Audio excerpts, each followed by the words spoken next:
historical information, I improved the margins of that service contract with about 4%, which is pretty impressive for this business. But of course, there's more. Here, on the right-hand side, you see some real-time information. Here, we're aggregating real-time data from the machines, from all the Caterpillar machines and heavy equipment, and applying machine learning to predict component failure. So let's dive a bit deeper into that here. And you can see here, for example, the color coding. I got nominal alerts or normal alerts, there's nothing wrong. I can see the yellow, which has a warning. And here, I see 25 critical machines. And what we've done here is, again, apply machine learning on this real-time IoT data to predict which machines are about to fail, which is very important for me to understand. So here, diving into it, I can see there's about 30 machines here in Barcelona that are about to fail.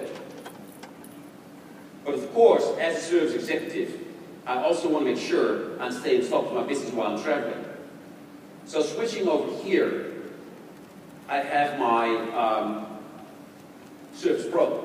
And Service Pro, of course, is a very productive tablet while I'm on the go. But not only do I have my Service Pro, I also have access to my personal digital assistant called Cortana. And the beauty of that is, of course, that I can keep engaging Cortana in managing my business. So, for example, I can ask Cortana, show me my critical alerts by service dealer. And what you see here is Cortana reaching out in real time to the data set. It's querying the same data set. It's a bit slow today. Here, I see the real-time alert data that I just got from Cortana Analytics Suite. And the beauty is, this is not a pretty picture, this is real-time data. So even on the go, I can stay on top of my business.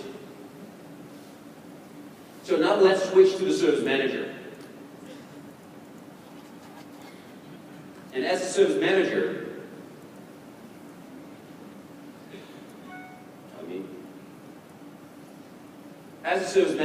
I have the full disposal at me of the new Dynamics AX, our new cloud-based premier offering. I see a beautiful HTML5 user experience that can accelerate, helps me accelerate my decision making. I see we introduced a new concept called workspaces. And a workspace brings together all the data, all the processes that I need to get the task done.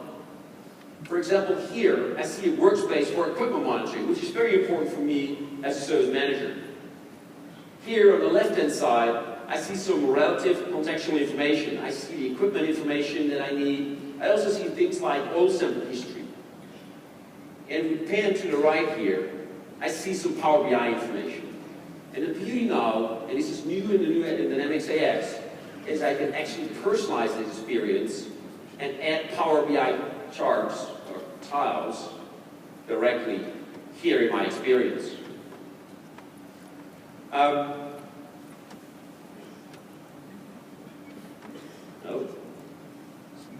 Took a while. So for example, I want to make sure I have my active service contracts and pin this right here in my workspace. So I know the contracts that I'm servicing here in Barcelona. So right here, Power BI in context of Dynamics AX.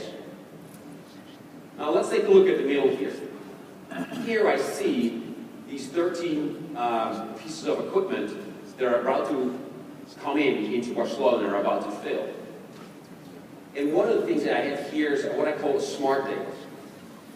And the smart date here is calculated by machine learning out of Cortana Analytics and handed over to Dynamics AX. So it's the date at which we expect this machine to break with an 80% likelihood. But wait, it gets even better. So diving into this machine that we're about to service, we see a machine here, a Caterpillar machine, that Cortana Analytics thinks is going to break down on December 3rd. But not only does it indicate the machine, but it even predicts the service component. So it tells me which component here, so this intercooler is a key component that's probably causing the failure. And again, I have the full power of Dynamics AX at my disposal, and I want to make sure that I have the right inventory of this intercooler at the smart date. So when this machine comes into the service bay. So I can, again, use the full power of that MXAX here. So the only thing I is left to do for me as a service manager is make sure I leave a follow-up note for my technician and make sure this thing here gets immediate attention when it comes in. So the only thing, let's switch back now to the service mechanic.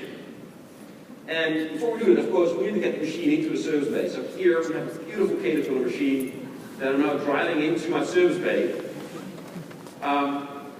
So as a service technician, I have a tablet app here at my disposal built by the magic of Power Apps, as Scott talked about. This Power App runs on any device, any tablet, any phone. Here, I'm using my tablet. The first thing I need to do is make sure I scan the barcode of the machine. That is going to ensure that I have the right machine to work on. And what the Power App does here is gets the right contextual information out of the MXAX in Proton Analytics to make me verify that this is the right machine. So I have here the right equipment data, the serial numbers, etc. I know where this machine has been placed. I also get information about the intercooler that is probably the cause of failure. So the next thing I need to do is start my inspection. I have a simple checklist here that I can run through checking in this machine into the service bay. So by simply marking off the items here, I check off the tires. This is tracks, but okay, they look like tires to me. I check the gear. I can indicate if it needs repair. If I want to, I can leave some voice notes, but again, I can't use a keyboard or mouse. I can use some voice notes here, some voice notes to give some additional contact information. The next thing I want to do to make sure I document this service intake properly is use the camera. And of course, this was about the machine bay. I take a picture and start annotating right here. Let's use a beautiful red marker. Okay, it's probably to do with the service bay. But of course, I want to make sure I get some better diagnostics here. So I open the service bay. Always important. So here, simply, I can build this record of all the things I need to check, and the one thing I need to do is make sure I should submit this back into the workflow. So Power App E with me. And by simply here, providing my signature, I submit this intake back into the workflow. But of course, there's more. How can we make this experience better? And again, here, we have the magic of Power Apps. Here, I gave you an insight in our cooking show, building a Power App. You see the full Power Apps that you saw on the tablet. You saw the different screens. And the only thing I need to do here, and I want to do, is actually enable, because the machine is in the service bay, so why don't I enable the service technician to feed back into the learning model? So what I want to do here is insert some extra content, a percentage, and I want to hook this up onto the API. And what has happened here is IT has provisioned a secure API for me that connects Power App directly back to Dynamics AX and Proton Analytics. So I have access to the failure prediction algorithm. And here, by some simple pointing and clicking, I can get this right, I can build this formula and build this experience. And voila, here, by the magic of Power Apps, I let the service technician make our machine learning model even better. So what you've seen today is the power of the Microsoft Intelligence Cloud. You saw how we built a solution for heavy equipment dealers that brought together the Proton Analytics Suite, the IoT Suite, the Dynamics AX and Power Apps. You saw a great example of a system of intelligence that can help you, our customers, transform your business. Thank you very much.